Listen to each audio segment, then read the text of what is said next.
Hello everyone and welcome back to the channel. As you can see, we are playing Xata today in a ranked match.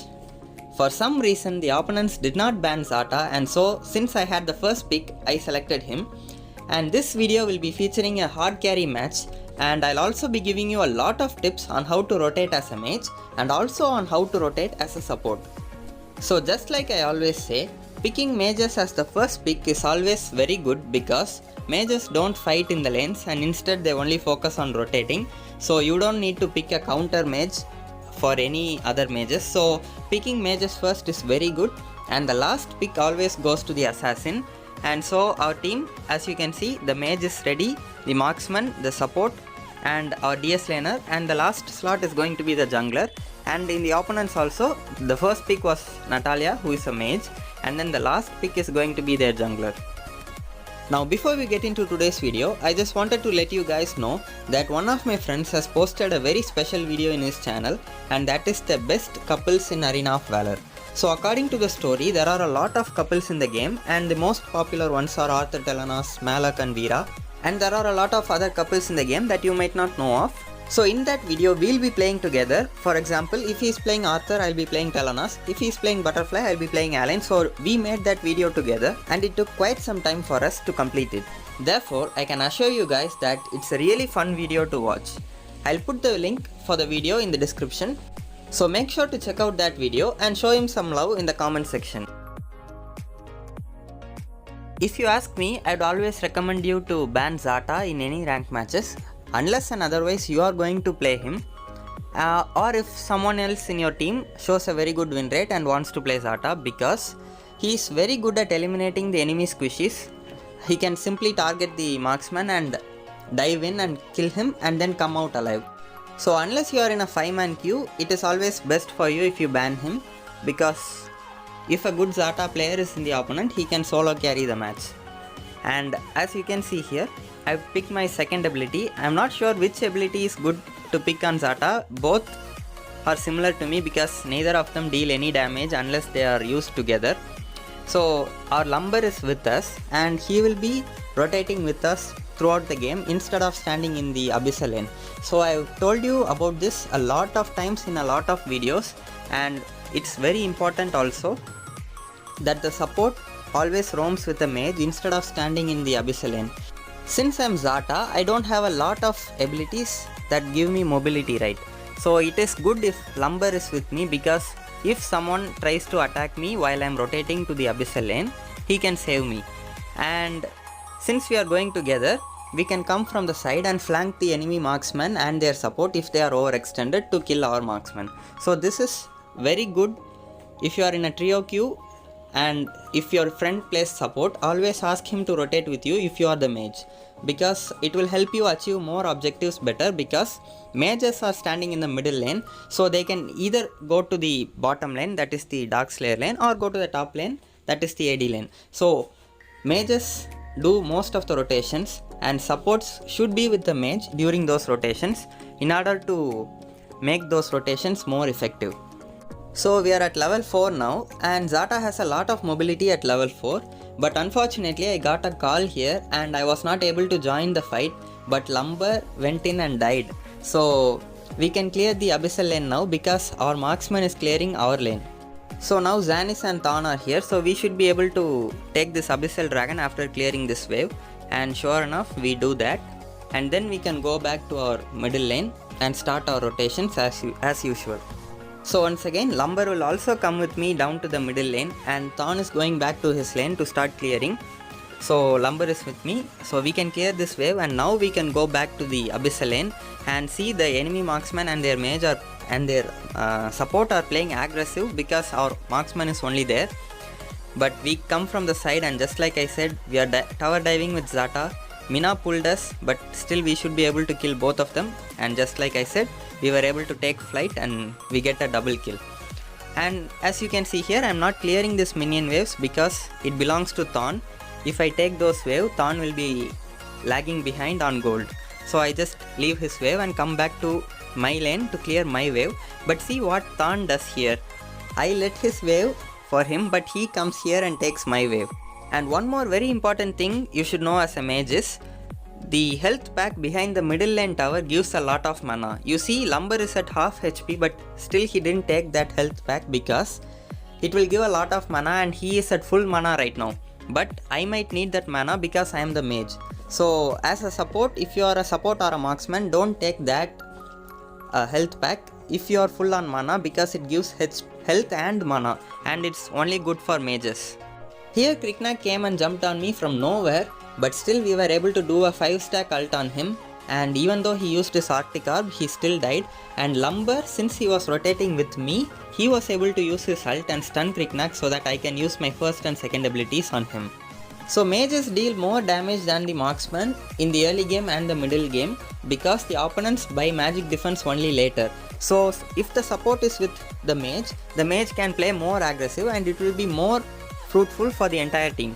And here we are back again in the abyssal lane and we can just use our ult and see that insane damage that we deal. It is another double kill on Mina and Wisp.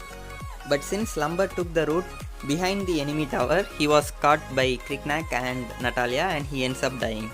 Now we are back again at full HP and our Zanis invaded the enemy Sage buff and got the Sage Golem. So I trade this mid lane wave with Zanis for our Sage buff. He was in call with me, so I just told him to take my wave and then I can get this Sage buff. And since I am having the most gold in the team right now, I am the carry, so giving this buff to me is very good for the whole team. So we can just take this buff. And looks like Zanis got a kill on Kriknak in the enemy jungle and now he has also escaped from Wisp and Natalia. So here I cleared the AD lane wave because Thorn was dead and if the minions die on their own, we won't be getting any gold at all. So it's better for me to get it. And then we come back to the middle lane and Lumber also is here with us. So we can just clear this wave as soon as possible and then go back to the abyssal lane for another gank. So this is one of the reasons why Zata is very powerful. He can use his first and second ability once and the minion wave will be gone and he can immediately rotate, and he has a very low cooldown on his ultimate so that every single time you go to the abyssal lane you can use your ult. And see, I've come to the abyssal lane 3 times and all the 3 times I got a double kill with my ult. And since I used that trick, my ult is already back. See, I have my ult now and that is due to the trick that I've explained in my Zata tutorial video. I'll put the link in the description if you want to check out that video. I have explained a trick by which you can bring the ult cooldown literally to 0. So we just ulted Alain and killed him immediately. But here I became over ambitious and stupid. I thought that I had my ult, and as soon as Kriknak came I was clicking my ult. You could have seen that on the screen, but since it was on cooldown I just died. And here it looks like our Thorn is trying to take the tower, but Wisp and Mina have respawned and they are here to defend.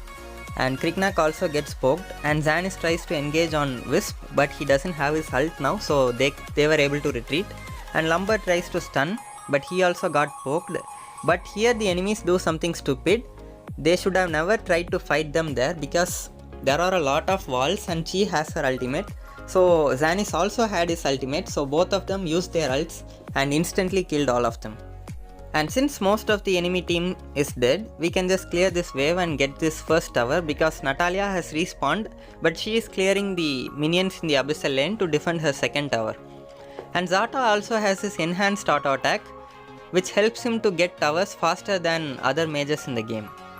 And here I was thinking about diving under this tower and getting a kill on Natalia and Wisp, but then I decided it would be a bad idea.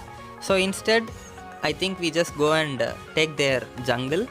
And did you guys see how much damage we dealt on Alain just by using our first and second abilities? That's how much gold we have right now. So our team will surely give us the Sage buff because we are the ones who are carrying. We have 7 kills. And just like I said, we got the Sage buff, so we can clear another wave. It is mandatory that you don't miss out on any minion wave as any hero. Like if you are playing marksman, clear all your waves. If you are playing mage, clear all your waves. Never miss out on any waves. You will lose a lot of gold and experience. Here again I try to dive this Wisp and Mina, but Natalia is also here and they were able to clear the waves quickly, so it won't be worth it trying to dive them now. So we decided that it would be better if we get the Abyssal Dragon because all the opponents are under their tower, so they won't be trying to come out and steal the Abyssal from us because we can just kill them instantly. So Zanis, Thorn and I are attacking the Abyssal Dragon, and Lumber is there giving us vision on the enemy team. But Chi is alone in the DS lane trying to push, and she also gets a kill on Aline.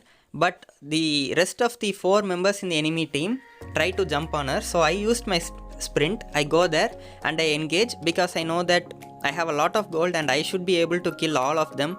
And just like I said, we were able to dive in and get a quad kill, and we are at full HP. It was a perfect dive because I went through this side of the tower and I landed on the outside of the border on the back of the tower.